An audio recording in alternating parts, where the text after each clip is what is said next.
There is something else that denies you access to justice. And that thing is lack of money to hire lawyers. It is so bad that 80%, 85% of the people in prison did not commit a crime. Do you know that? Yes, sir. They were unfortunate people of circumstances caught up in stories they did not understand the end of in prison.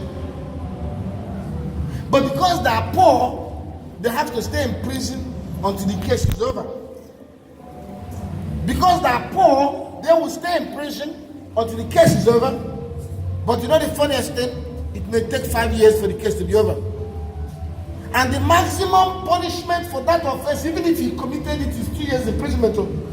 The law says if he committed this offense, he should be sentenced to a maximum of 2 years imprisonment. He's been arrested. The judge is taking 5 years to try the case. And he's in prison. So even if he committed the offense, you have given him additional 3 years that the law did not give him. How can we explain it? DPA came in to ask that question. How can we make sure that everybody, however poor you are, you will have access to justice? Let me tell you something. Every civilized society, there are two things that must be essential. A sick person must be treated regardless of money. Every child must go to school regardless of money. I'm telling you what every basic society today in the world must do. That is why in America, every child must go to school. It's free of charge until after secondary school. And guess what? They'll put you in prison if your child doesn't go to school. A very organized structure. They don't work. This is how it happens. Every local government has record of every child born at a particular time. So they collect the names of all children born in 2017, for instance. So they already know that in 2023, 6 years after, all those children will go to school at 6 years. Very simple. They have the list of children born in 2017. They will have the list of all children registered in primary school in 2023. You see, they have the two lists. Huh? Then they will have the list of children who died between the period. So they will get these three things. They will find out this list born in 2020 and 17. They will subtract those who died. Then they take the list of those who registered in school in 2023. If they don't find any child here, if any child is here and is not found here, they know his address. So you will hear your doorbell. A police officer will show up. Where is that child?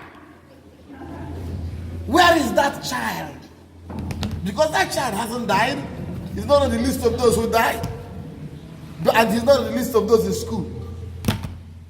The next thing, handcuff.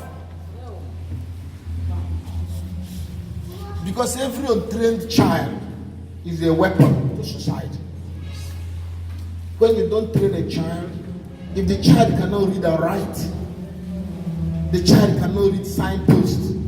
If you give him a car to drive, he'll have an accident. And when he has an accident, he may now kill the child that went to school. So it means that we all are linked up. Look at your country. Look at Nigeria. You don't see the big men driving a convertible.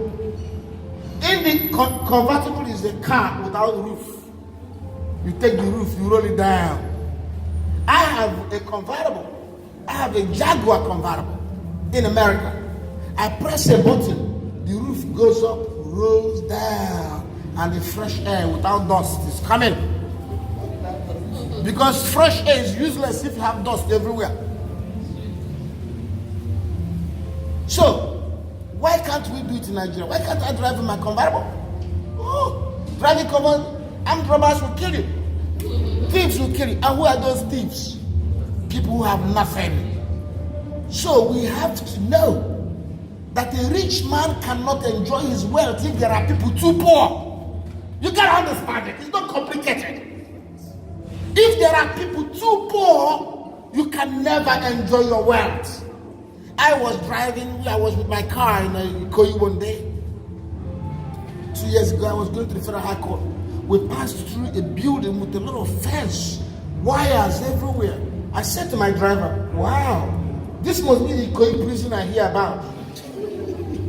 My driver said, no, it's not the Ikoyi prison. I said, what's the name of the prison? He said, no, sir, it's not a prison. I said, what do you mean? He said, it's a big man's compound. I was shocked.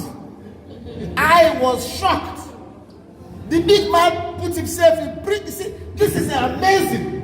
That was prison. The big man put himself in prison. Okay, listen. Very simple. We're supposed to isolate criminals from society. We put them in prison, we remove them so they don't mingle with people. But in Nigeria, the rich people remove themselves from society and put themselves in prison against the people. Can you imagine? You live in a house where you cannot look out and see the plants unless you're on the second floor. Because if you're on the ground floor, you see wall. That's prison. What sort of society is this where the rich man puts himself in prison away from the other people so they don't harm him? We're supposed to put bad people in prison so they don't harm us. We're supposed to be free and bad people will be in prison. But now the Nigerian rich man puts himself in prison and leaves bad people free. We can't have that society. Only somebody who has never lived outside Nigeria will enjoy what we have here. Life is so brutish, so hard.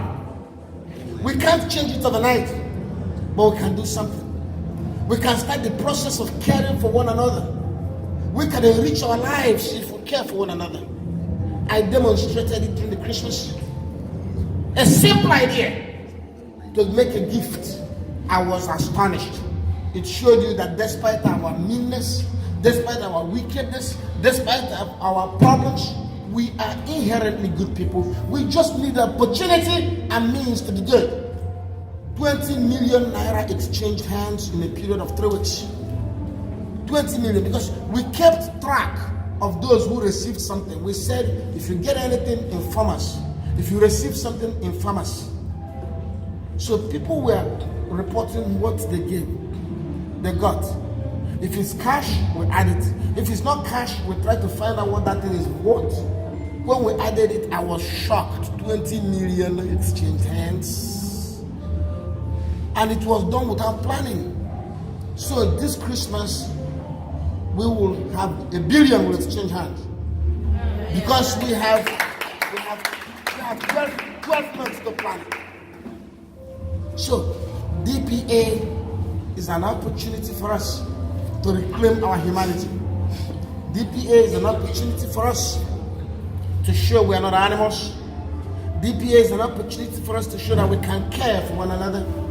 When I walk in here and I saw these wonderful ladies who came to welcome me, my heart melted.